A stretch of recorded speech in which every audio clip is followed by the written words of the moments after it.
noite, queridos. Que a graça e a paz do nosso Senhor esteja conosco. Estão reparando algo diferente? Estou mais bronzeado, né?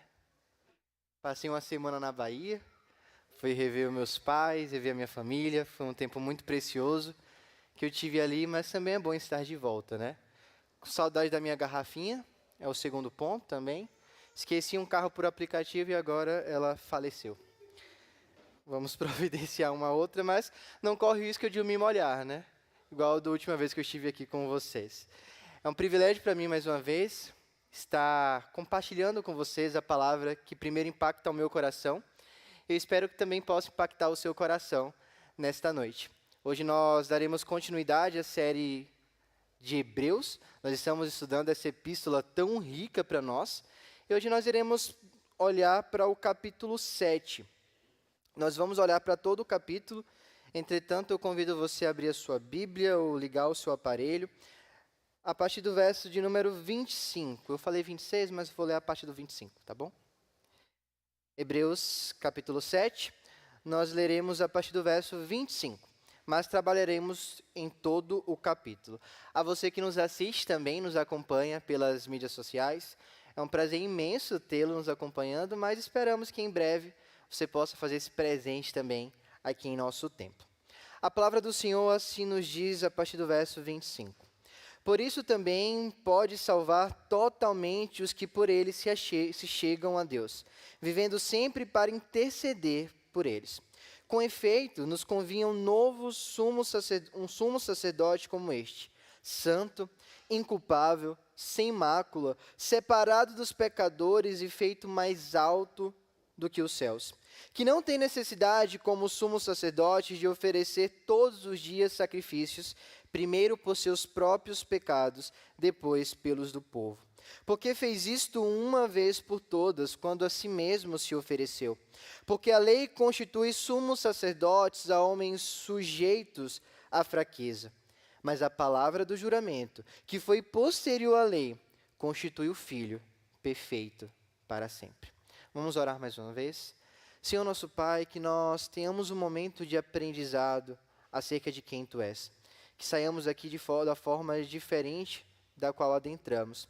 E que o Senhor me use apenas como instrumento para propagar as boas novas. Capacite-nos, ó Pai, em nome de Jesus, que nós oramos a Ti. Amém. Deixa eu só colocar o cronômetro, porque baiano fala demais. Então, nós precisamos nos policiar um pouco. Queridos, você enquanto cristão tem um objetivo de vida. E seu objetivo de vida, presumo eu, seja conhecer mais a Deus e aproximar-se mais dele durante todos os dias da sua vida. Então eu presumo que o seu objetivo para amanhã seja estar mais próximo do Senhor do que você está hoje. E que isso aconteça sucessivamente por toda a sua vida. A grande pergunta é, como você faz isso? Como você pode se achegar ao Senhor? Será que você pode fazer isso com seus próprios esforços? Vai dar resultado? Será que você pode construir uma escada tão grande que te faça estar mais próximo do Senhor? Ou uma torre semelhante à Torre de Babel, que te faça estar mais próximo dos céus?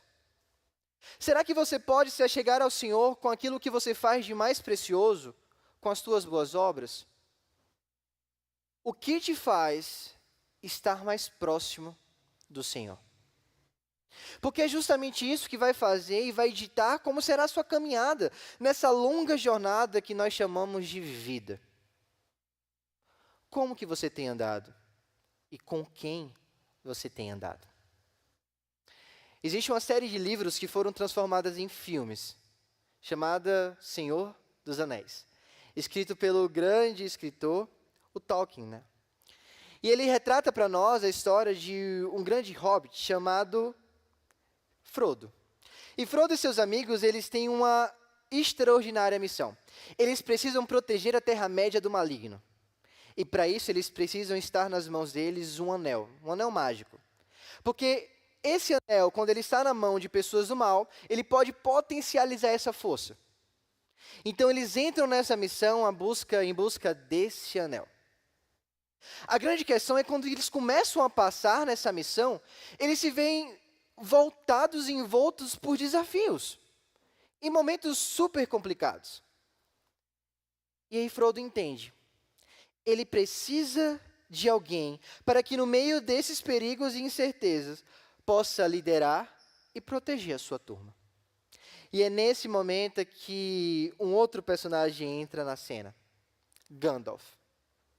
E qual que é o intuito desse personagem? Liderar o povo e fazer com que eles passem pelas provações de uma forma mais amena.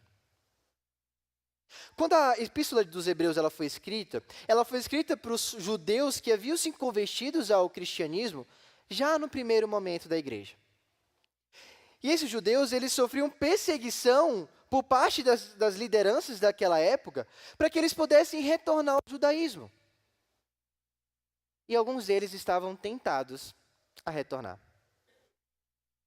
Eu volto uma pergunta para você. Se hoje se intensificar a perseguição religiosa em nosso país, como você irá proceder? Será que os perigos e a vontade que aqueles judeus, ex-judeus, e agora cristãos, tinham de voltar à velha prática, perturbaria sua mente? Porque eu tenho certeza que a mim perturbaria. Eu tenho certeza que todos os dias você é tentado a deixar e abrir mão do chamado que o Senhor te fez. Você é tentado todos os dias a negar ao Senhor em diversos momentos da sua vida. A grande questão é, o que você tem feito? Mais uma vez, será que é com os nossos esforços que nós passaremos por este momento e nós nos achegaremos a Deus? E a resposta tem sido respondida ao longo de toda a nossa exposição do livro de Hebreus. Porque o autor ele se concentra em dizer para nós que não, nós precisamos de um sumo sacerdote. E nós aprendemos no último domingo que esse sumo sacerdote é o próprio Jesus Cristo. E o que é o sumo sacerdote? Na tradição judaica, o sumo sacerdote era aquele que pegava os sacrifícios do povo e levava até Deus. Era o intercessor entre o povo de Israel e o seu Deus. Eles também intercediam para que os pecados não fossem imputados sobre aquele povo. E eles faziam essa ligação. Hoje, quem faz essa ligação nossa para com o nosso Deus é Jesus Cristo, nosso Senhor. Nós iremos entender hoje que Ele é o guia que ilumina o nosso caminho e nos leva à presença do Pai. Portanto, para se achegar ao Senhor, para se achegar a Deus, você precisa de um sumo sacerdote. E nós veremos 3 características desse sumo sacerdote que você precisa, e já temos um spoiler ali, né? Então já vamos para o primeiro ponto. Você precisa de um sumo sacerdote que tenha superioridade em relação aos outros. Nós estamos aqui presentes em uma epístola. E uma epístola, ela segue diversos argumentos lógicos. Então precisamos entender que argumento lógico aqui o autor tem usado. Nós acabamos o capítulo 6, o verso 20, dizendo que Jesus, ele entrou por nós, aqui dando a ideia do Santo dos Santos, tendo se tornado sumo sacerdote para sempre, segundo a ordem de Melquisedeque. Então, um novo personagem é disposto aqui no capítulo 6. Quem é Melquisedeque? Fica a pergunta. E nós, enquanto leitores, nós precisamos passar para o capítulo 7, que aqui nós iremos ver quem, de fato, é esse personagem citado pelo autor. Quem é Melquisedeque? Melquisedeque é um personagem que aparece em uma pequena parte do capítulo 14 de Gênesis. Ele aparece no capítulo 14 e ele sai no capítulo 14. Nós só iremos ver Melquisedeque agora, aqui. O que tem tão de especial nessa figura da grande narrativa da história da redenção? Vamos lá para Gênesis 14 para nós vermos quem que é esse personagem? Gênesis 14, versículo 18, diz o seguinte para nós. Melquisedeque, rei de Salém, trouxe pão e vinho. Era sacerdote do Deus Altíssimo. Abençoou ele a Abrão e disse, bendito seja Abrão pelo Deus Altíssimo, que possui os céus e a terra. E bendito seja o Deus Altíssimo, que entregou os seus adversários nas tuas mãos. E de tudo lhe deu Abrão o dízimo. Abrão ele estava aqui acabado de conquistar uma guerra. Por quê? Vocês lembram de Ló? E a história de que Ló se separa de Abraão em um determinado momento da Bíblia? E aí Ló vai lá para as terras de Sodoma e Gomorra? Pois bem, agora Sodoma e Gomorra foi conquistada por alguns reis. E esses reis pegaram todos os bens, inclusive Ló, e levaram cativeiro para a sua região. Agora Abrão fica sabendo disso, vai lá, batalha com aquele povo e resgata Ló. Naquela época, quando se vencia uma guerra, você pegava todos os bens e todas as pessoas daquela região. Então Abraão volta cheio de bens, cheio de gente, e ele encontra esse personagem, Melquisedeque. Melquisedeque tem duas funções, ele era rei e ele era sumo sacerdote. E aqui o texto fala que então Abrão lhe deu o dízimo. Por que ele deu o dízimo? Porque o dízimo era dado naquele momento ao sumo sacerdote. Mas será que de fato era naquele momento? Porque se o sumo sacerdote ele foi instaurado ali em Êxodo, com Moisés, por que Abrão em Gênesis dá o dízimo? Fica essa questão para nós, né? E agora nós vamos ver o autor de Hebreus explicando o porquê que isso acontece. Então, até o verso 3 de Hebreus 7, ele vai falar justamente quem era Melquisedeque, o qual nós já trabalhamos aqui. No verso 3 diz que ele não era sem pai, sem mãe, sem genealogia. Ele não teve princípios de dias nem fins da existência. Entretanto, feito semelhante ao Filho de Deus, permanece sacerdote perpetuamente. Então aqui nós vemos que Melquisedeque, ao contrário dos outros sacerdotes, ele não chega com a genealogia o apresentando. A gente só vê que Melquisedeque existe. Mas diferente dos outros sumos sacerdotes, o capítulo fala para nós que ele permanece sacerdote perpetualmente. Você conhece Melquisedeque? Ele vive aqui hoje? Ele está presente em nosso meio? Não. Por que então ele é um sacerdote perpetualmente? É uma outra questão. Você percebe que o autor ele volta várias questões em nossos corações, porque a gente vai ficando ansioso para que ele responda, né? Mas ele vai responder com calma, tá? Então, o verso 4, ele então vai dizer, ele vai começar a considerar esse personagem. E primeiro ele vai dizer que esse personagem ele era superior a Abrão, ou Abraão, como ele já cita aqui. Por que ele cita logo Abraão? Porque Abraão era o pai daquela nação. Abraão é considerado para nós o pai da fé, mas ele também é o pai de grande multidão, que se originou o povo de Deus. Então, para os judeus, Abraão era uma figura excelsa. Ele era aquele que tinha toda a honra e toda a glória. Então, o que o autor está trazendo aqui para nós? Que esse Melquisedeque, ele era maior do que Abraão. Por quê? Porque Abraão, o verso 4 vai nos dizer, que pagou o dízimo tirado dos melhores despojos. E aí, quando ele chega no verso de número 7, ele diz para nós, evidentemente, é fora de qualquer dúvida que o inferior é abençoado pelo superior. Por que ele diz isso aqui para nós? Porque quando Abraão, ele entrega os dízimos a Melquisedeque, Melquisedeque, então, o bendiz. Ele abençoa Deus, ele bendiz o Deus Altíssimo e também abençoa Abraão. Para eu ter a bênção de alguém, você é pai. E lá na Bahia, pelo menos, nós damos muito bênção aos nossos pais. Então, se eu chegar em casa e não dar bênção ao meu pai, à minha mãe ou aos meus avós, eu tomo um esporro. Então, eu chego em casa e falo, benção pai, benção mãe, benção avó, ao chegar e ao sair. Não sei se aqui vocês têm essa prática, mas lá nós temos muito. Por que eu faço isso? Porque quando eu peço benção a essas pessoas, eu estou dizendo que eles são superiores a mim. Eles possuem autoridade perante a minha vida. E por isso que eu peço bênção. Eles me abençoam porque eles têm superioridade em relação a mim. Portanto, se Melquisedeque, ele abençoou Abraão, tudo indica que ele também é superior a Abraão. Mas não só a Abraão, mas também a Levi. Por que Levi aparece aqui? Vamos dar uma aula de história aqui, né? Vocês lembram que o povo de Israel foi dividido em 12 tribos, correto? E nessas 12 tribos existia a tribo de Levi. E a tribo de Levi, ela dava a linhagem dos sacerdotes. Tanto é que Arão era da tribo de Levi. Então, o que o autor está falando aqui para nós? Que Melquisedeque era tanto maior do que Abraão, quanto maior do que Levi. Porque Levi que dava início ao sacerdócio. Então, ele vai falar aqui no verso 8, dizendo assim: aliás, aqui são homens mortais os que recebem dízimos, se referindo ao povo aos levíticos. Porém, ali, aquele de quem se testifica que vive. E, por assim dizer, também Levi, que recebe dízimos, pagou-os na pessoa de Abraão, porque aquele ainda não tinha sido gerado por seu pai quando Melquisedeque saiu ao encontro desse. Levi era descendente de Abraão.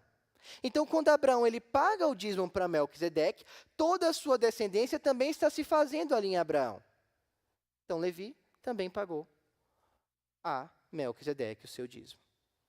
E aí você deve estar se perguntando, por que está falando sobre isso? O porquê que essa aula de história está acontecendo aqui? Melquisedeque aqui é para preparar o coração dos leitores para o sumo sacerdote que vem agora. Lembra do argumento do capítulo 6, verso 20? Dizendo que Jesus é o nosso sumo sacerdote da ordem de Melquisedeque. Então agora ele explicou para nós quem é Melquisedeque. Por que isso é importante?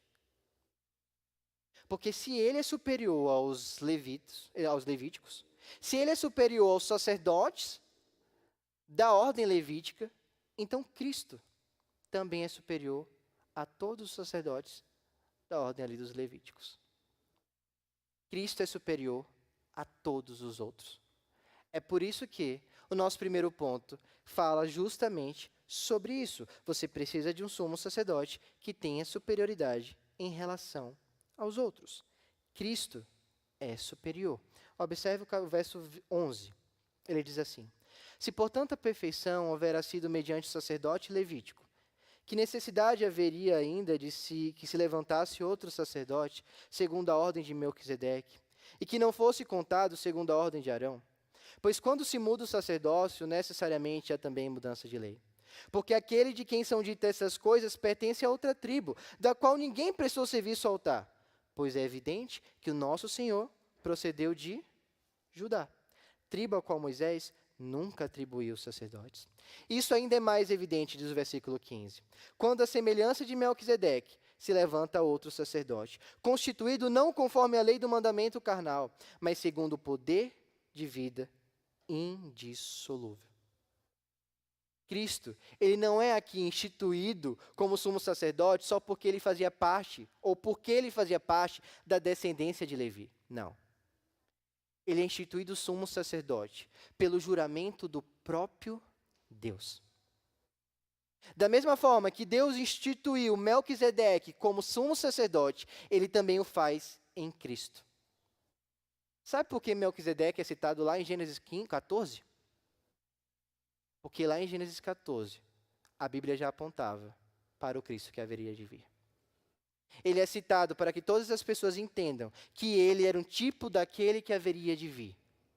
Há uma promessa de um sumo sacerdote que iria viver para sempre. E esse sumo sacerdote é o nosso Senhor Jesus Cristo, que vive eternamente. E é o próprio Senhor que testifica acerca dele. Observe aí no verso 17, ele cita justamente o Salmo 110, versículo 4, dizendo, e aqui falando das palavras do nosso Deus: Tu és sacerdote para sempre, segundo a ordem de Melquisedeque. Jesus Cristo é nosso sacerdote.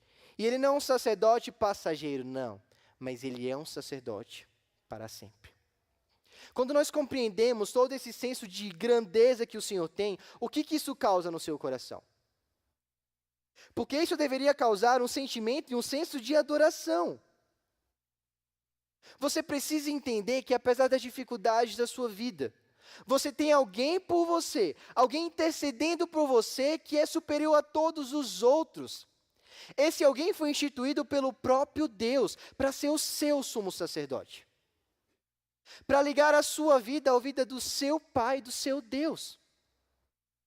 É por isso que o autor está falando aqui, gente, por mais que vocês estejam sendo perseguidos por aquele povo, permaneçam, porque vocês têm um sumo sacerdote superior a todos os outros, daqueles que querem te levar de volta. Eu não sei quais são os seus sumos sacerdotes antigos, aqueles a quem você atribuía a necessidade de te aproximar do Senhor.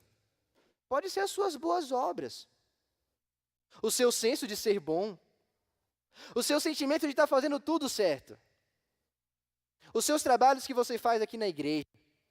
Tudo isso pode te dar o senso de entender que é isso que vai te aproximar do Senhor. O que o autor está falando para nós é que nada disso vale, porque você tem à sua disposição o sumo sacerdote superior a todas essas coisas. Cristo Jesus está com você e Ele é por você. E isso faz Ele ser um mediador eficaz. Quando nós enfrentamos dificuldades, dúvidas ou tentações, nós podemos nos aproximar dele sabendo que Ele entende as nossas fraquezas. Ele entende que somos pó. E Ele está disponível em todos os momentos para nos auxiliar em longo da nossa caminhada. Você precisa de um sumo sacerdote que tenha superioridade em relação aos outros. Esse ponto foi um pouquinho maior porque a gente teve que entender um pouco sobre Melquisedeque. Os outros 2 pontos serão muito rápidos, então não se desconcentre, porque a gente vai passar bem rápido nos outros 2. Em segundo lugar, uma segunda verdade, é que você precisa de um sumo sacerdote que tenha uma esperança superior. Observe o verso 18. Portanto, por um lado, se revoga a anterior ordenança por causa da sua fraqueza e inutilidade. E no verso 19 vai dizer, e por outro lado, se introduz esperança superior, pela qual nos chegamos a Deus. Há uma mudança de sacerdócio aqui. O sacerdócio anteriormente acontecia pelos levíticos, agora mais não. Agora ele acontece segundo a ordem de Melquisedeque. Houve essa troca de lei por quê? Porque a anterior ordenança era fraca e inútil. Os sacerdotes antigos eram fracos e inúteis. Por que vocês acham que o povo passado foi salvo? Pela lei? Pelos seus sacrifícios? Não. Até eles lá já foram recompensados pelo sacrifício de Jesus que haveria de acontecer. Cristo Jesus graciosamente o salvou. Sabe onde fica muito perceptível isso? Quando o povo está caminhando pelo deserto, em direção a Canaã. O povo constantemente reclamava, murmurava, pedia para voltar ao Egito. E o que o Senhor fazia? Manava o maná todos os dias. Era para eles como uma coluna de fogo todas as noites. Estava com eles como uma nuvem durante todos os dias para o proteger do calor. Graça do Senhor. A graça do Senhor já se manifestava assim no Antigo Testamento. Não era a lei que salvava. A lei só mostrava para o homem que ele era pecador da mesma forma que o faz agora.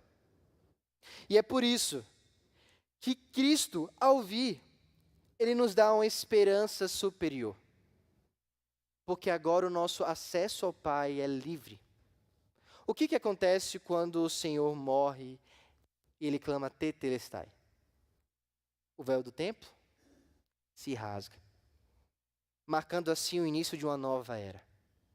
Eu e você agora podemos adentrar no lugar que antes não era reservado para nós. Eu e você agora podemos ter um relacionamento pessoal com o nosso Deus, por intermédio do Senhor Jesus Cristo. O que é isso? Uma esperança superior.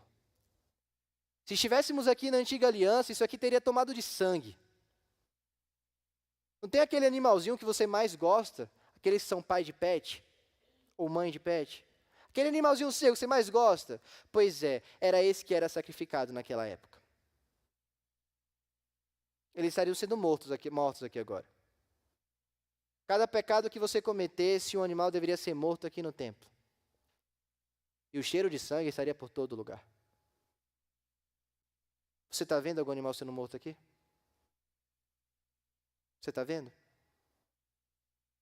Por que nós não temos mais animais sendo mortos? Porque o Cordeiro Imaculado foi morto em nosso lugar. E ao ser morto, ele introduz para nós uma nova esperança, e uma esperança superior. Romanos 8, versículo 3 vai dizer para nós: não estamos a salvo das garras do pecado só pelo fato de conhecermos os mandamentos de Deus, pois não podemos guardá-lo, mas Deus pôs em ação um plano diferente a fim de nos salvar. Quando o homem cai lá no Éden, quando eu e você caímos, porque Adão e Eva nos representam, não jogue a culpa só neles, tá? Você faria a mesma coisa se estivesse no lugar deles. Quando Adão e Eva caem lá no jardim, você pensa que o Senhor foi pego de surpresa? Não. Um plano já era feito antes da criação do mundo. Ele já sabia que o seu Filho amado Jesus Cristo seria morto em nosso lugar. E assim nos aproximaria mais uma vez dele. Cristo introduz em nós uma esperança superior. O que isso deve fazer com nós? Nunca deixe que conceitos teológicos fiquem apenas na sua mente. Não, traga-os ao seu coração. Duas coisas isso revela a nós. Primeiro, seja grato ao Senhor.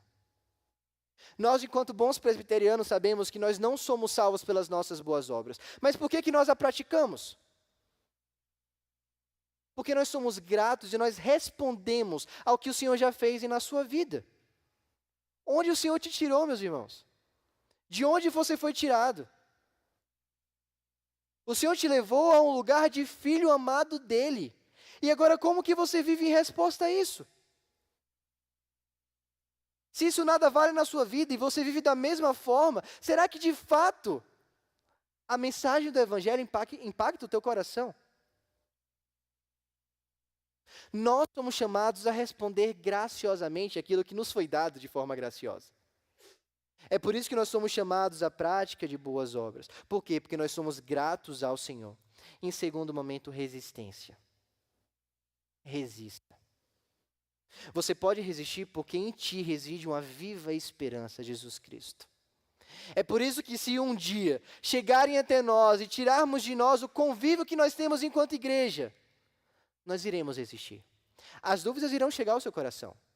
Os momentos de desespero irão chegar ao seu coração. Mas a resistência fará você permanecer nos caminhos do Senhor. Porque você tem uma esperança em Cristo. Hoje nós estamos lidando com um culto de missões, né? Nós falamos sobre missões. O que leva essas pessoas a deixarem sua família e estarem em outro lugar? Há muitas vezes vendo seus filhos sendo mortos, a sua esposa sendo morta, no caso do marido. O que faz essas pessoas permanecerem lá? O que faria o Rafa permanecer lá vendo seu filhinho sendo morto? O que faria a Natália permanecer lá? O que faria a Kate vendo aquela princesa sendo morta? O que faria? O que faz esses homens? Porque você fala, nossa, que difícil, né? Mas a mesma coisa que eu estou falando para os dois, eles também passam lá. E com certeza os membros de suas famílias, muitas vezes a sua própria congregação, falaram, esse povo é louco, né? O povo é louco. Por quê? Porque eles entendem que pode tirar a vida dos seus filhos de forma carnal. Mas a morte para nós não é definitiva, porque é apenas uma passagem. E eles entendem que por mais que as pessoas o tirem as suas vidas, no momento seguinte, eles estarão em casa. Não foi isso que o Senhor prometeu para o ladrão na cruz? Ainda hoje estarás comigo no paraíso. É essa esperança que os fazem permanecer. E é essa esperança que deve te fazer permanecer. Por fim, você precisa de um sumo sacerdote, em primeiro lugar, que tenha superioridade em relação aos outros. Segundo, que tenha uma esperança superior. Terceiro, que tenha poder para salvá-lo definitivamente. Observe o verso 25, o qual nós lemos no começo. Por isso também, Cristo pode salvar totalmente os que por ele se achegam a Deus, vivendo sempre para interceder por ele. A esperança superior que ele nos trouxe leva-nos ao entendimento de que ele tem poder para nos salvar e para nos conduzir à eternidade com Deus. A sua salvação, querido, não ocorre pela sua obediência. Porque se fosse por isso, com certeza todos nós estaríamos condenados ao inferno. Quantas vezes você desobedeceu ao Senhor hoje? Quantas vezes você desobedeceu ao Senhor nessa semana? Quantas vezes você desobedeceu ao Senhor nesse mês, no ano, durante toda a sua vida? Você tem certeza que isso levaria você para o céu? Eu acho que não. Mas pelo fato do Senhor trazer para nós essa esperança superior, nós entendemos que a nossa salvação vem através do sacrifício do nosso Senhor Jesus Cristo. Foi a sua morte substitutiva que nos deu livre acesso ao Senhor. Ele não morreu para possibilitar apenas a nossa salvação, não, ele morreu em nosso lugar. Éramos para nós estarmos ali no madeiro. Tem uma música que eu acho linda, e toda vez que eu canto ela eu choro.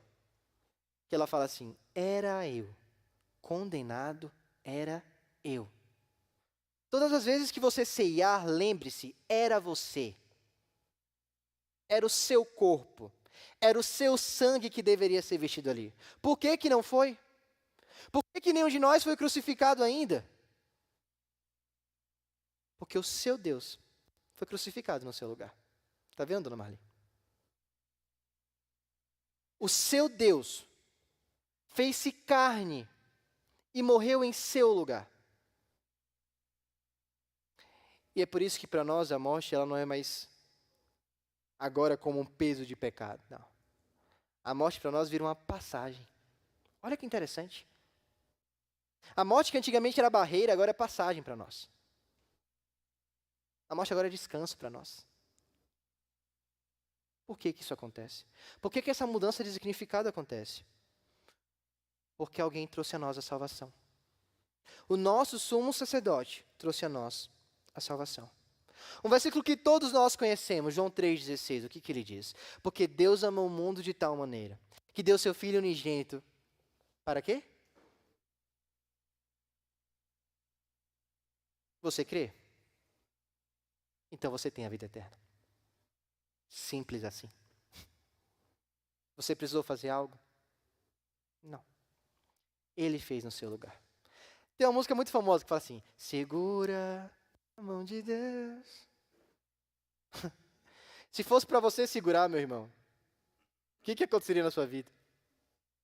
É Ele que está segurando na sua. É Ele que pega. Lembra quando eu lembrei da Nath agora pegando na mão do pequeno. Aí ela pega na mão dele e é ela que conduz ele. Porque se fosse por ele, ele soltava na hora.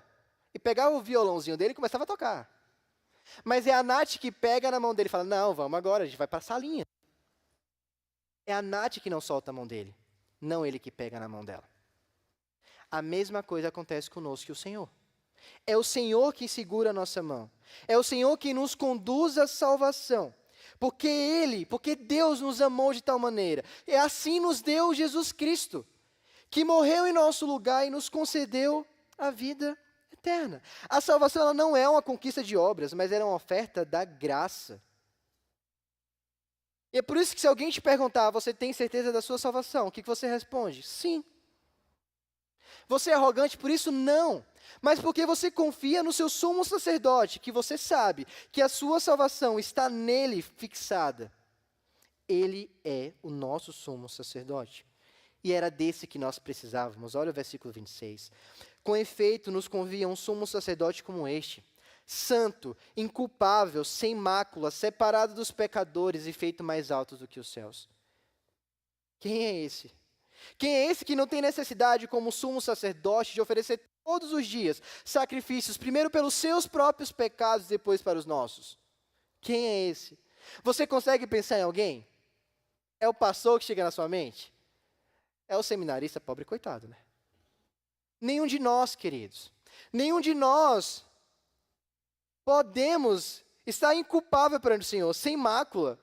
Nenhum de nós somos separados dos pecadores, porque todos nós somos considerados. Mas nós precisamos de um sumo sacerdote que não seja pecador. Que não tenha mácula. Que seja santo, que seja perfeito. E esse alguém é o próprio Cristo Jesus. O verso 28, então, encerra dizendo que a lei ela constituiu sumos sacerdotes a homens sujeitos à fraqueza. Os levíticos eram sujeitos à fraqueza. Mas a palavra do juramento do próprio Deus, que foi posterior à lei, constituiu o Filho perfeito para sempre. Por que ele não usa mais sumo sacerdote? Porque ele quer trazer para você que o sumo sacerdote, o qual nós temos, é também filho do Deus Altíssimo. É o próprio Deus que intercede por você, que pega na sua mão, em meio às aflições, te faz caminhar por pastos verdejantes. Não é isso que nós recitamos todas as vezes quando nós falamos sobre o Salmo 23? O que nós aprendemos com isso? Que assim como Frodo e os seus amigos lá no Senhor dos Anéis, eles reconheceram a necessidade de um guia para ajudar em sua jornada. Nós, eu e você, igreja aqui em Santo André, precisamos também de alguém para nos guiar em nossa caminhada espiritual. Você tem à sua frente uma semana cheia de desafios.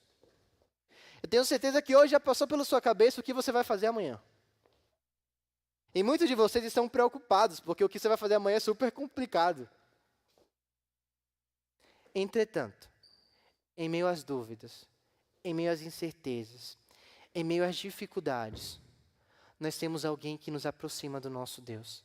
Esse alguém é Cristo Jesus, o Verbo vivo, o Filho de Deus, o Deus encarnado, que veio até nós, mostrou-se superior a todos os outros sacerdotes, nos deu uma viva e superior esperança, e te salvou, não por um período, mas eternamente. Aquele que começou a boa obra em você, é fiel para completá-la. Você está seguro nele. Você está seguro nos braços do seu Deus. O que nós devemos temer então? A perseguição? Não. O desemprego? Não. O insucesso familiar? Não. A fome? Não. Por quê? Porque você tem à sua disposição um sumo sacerdote perfeito, sem mácula, santo, separado para ser o seu intercessor e para te ligar ao seu Deus. Portanto, o que você está esperando? O que você está pensando? Você não precisa mais se preocupar em aproximar-se com o Senhor com as suas obras. Não precisa mais disso, meu irmão. Você já está próximo dele. Porque o Senhor Jesus Cristo te aproximou. Ele segurou na sua mão. E você ficou se esperneando para correr dele. Mas ele segurou na sua mão. E te conduziu até o seu Pai. E um dia, ele voltará. Continuará segurando em nossas mãos. E agora nos levará para casa. E ali, todo esse choro que você passa durante a sua vida, todas essas aflições, elas serão retiradas. Seu choro será enxugado. E um novo riso chegará à sua boca. E lá, espero que sejamos todos juntos, no qual estaremos com o nosso Pai, com o nosso Abba Pai, por meio do sacerdócio de Jesus Cristo. Que o Senhor coloque essa palavra no seu coração.